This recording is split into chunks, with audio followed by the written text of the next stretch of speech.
To use the Flex Mode panel on the Samsung Galaxy Z Flip 8, first we need to slightly fold our Z Flip 8, just like that, and then you can open any app that you want to, of course, use with the Flex Mode panel.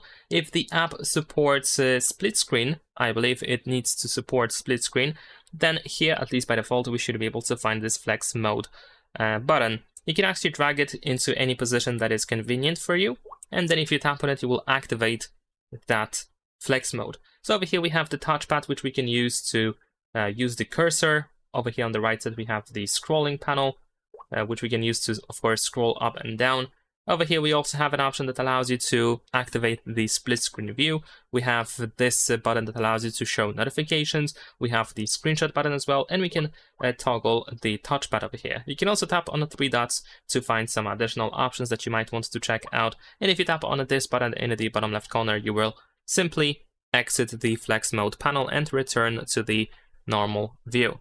Now, in case you don't have the button that activates the Flex Mode panel, then you have to go to Settings, scroll down over here and search for Advanced Features.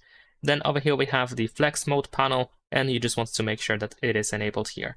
Leave a like and subscribe.